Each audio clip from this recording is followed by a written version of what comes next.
Talakayin na po natin ang bentahan naman ng mga paputok sa Bocaue, Bulacan. May ulat on the spot si Mark Salazar. Mark!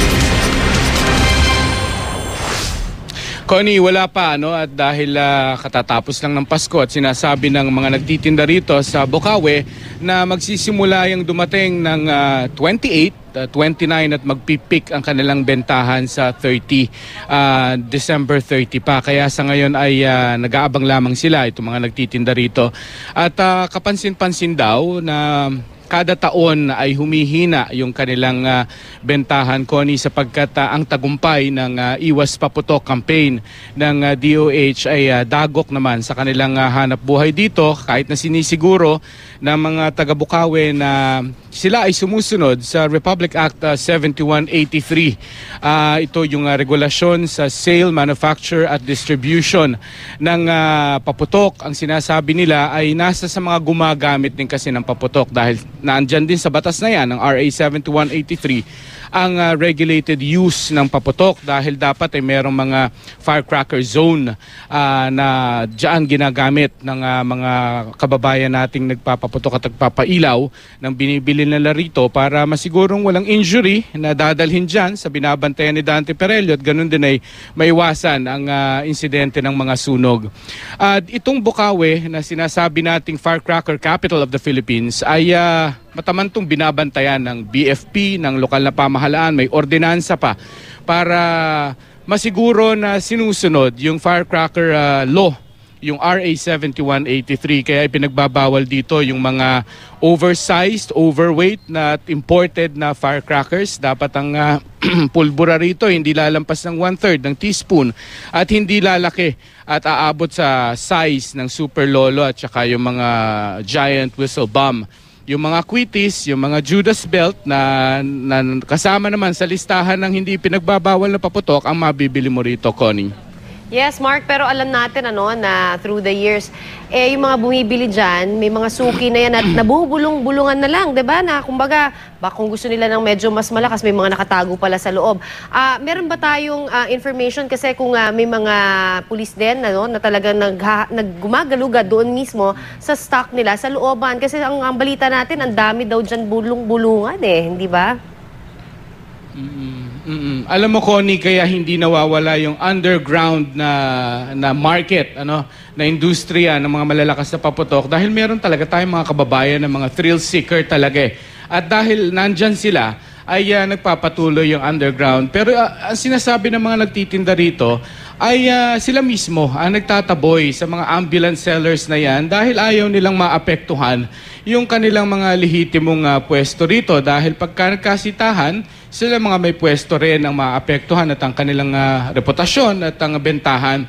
Kung hindi man daw sila dinadagsa ng mga mamimili rito, ay ang nakadepende na lang yung kanilang negosyo sa mga wholesalers sapagkat itong lugar na ito para itong divisoria na pinanggagalingan ng mga paputok na binebentang nakikita mo sa tabing kalsada sa Quezon City at sa mga Tiangge ay dito naman din ang gagaling. So umaasa sila na doon man lang ay masustain yung kanilang negosyo kung kapansin-pansin man na taon-taon ay numinipis na yung mga residente na pumupunta rito para bumili for personal use ng kanilang mga paputok, Connie. Oo, nagmahal daw ng bahagya na ngayon pa lamang, Mark, yung mga binibentang paputok?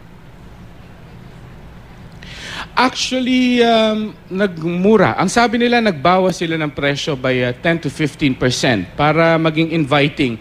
Dalawang paraan nila para makalaban dun sa hindi sila kasi totally sumasang-ayon dyan sa Iwas Paputok. Kaya to compete ay binawasan nila. Just to give you an idea, Connie, meron silang, halimbawa yung Judas Belt ngayon, 10,000 rounds, binibenta rito ng 800. Dati daw maabot yan na hanggang 1,000.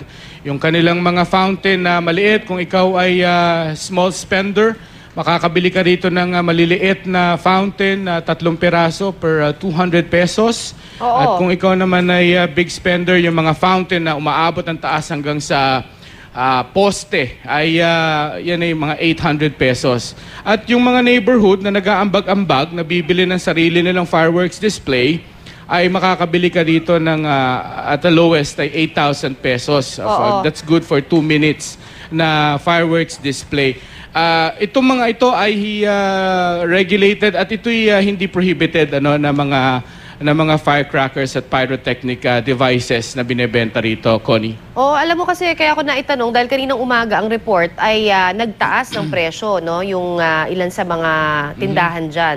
So I guess depende na lang siguro doon sa matatanungan nilang tindahan dahil sunod-sunod yan, Mark, ano. Pero sa ngayon, ang nakikita natin diyan, Mark, ay kumpleto naman sila doon sa taon-taong paalala, 'di ba? Yung mga sa sigarilyo, meron ba diyang fire truck na nakaabang as this early or wala pa? Well, maliban kasi dun sa Republic Act 72183 na kasama yan sa ibinibili ng batas, ay meron ding ordinansa rito yung Bukawe na nagsasabi na dapat each of them, lahat na nagbebenta, meron dapat drum ng tubig, may fire extinguisher, at merong zone na hindi ka talaga pwedeng magsindi ng sigarilyo at hindi rin pwede yung testing ng That's mga right. devices na yung binibili. Yan ay guided by the ordinance on top of the Republic Act na pinapatupad. Mahigpit dahil alam mo naman, Connie, di ba, na laging itong Bukawi ang ini-inspekte ng BFP, ng local na pamahalaan if we want to highlight the compliance doon sa Republic Act 72183. Totoo yan, ano. Kaya nga, pero kasi alam mo, yung mga sinasabi nila na mga, kumbaga, sila mismo, di ba, yung mga nakaimbak nila dyan, na may mga buhangin pa nga, fire extinguisher. Nung a few years back, I remember, hindi nila kinaya yun eh. Di ba, yung nagkaroon ng napakalaking sunog. So, parang ang ginagawa, nagkakaroon ng mas malaki pang way, no, to prevent that, which is yun nga, may mga BFP o may mga fire trucks na nakaantabay sa area na yan. Sa ngayon ba, ganun pa rin?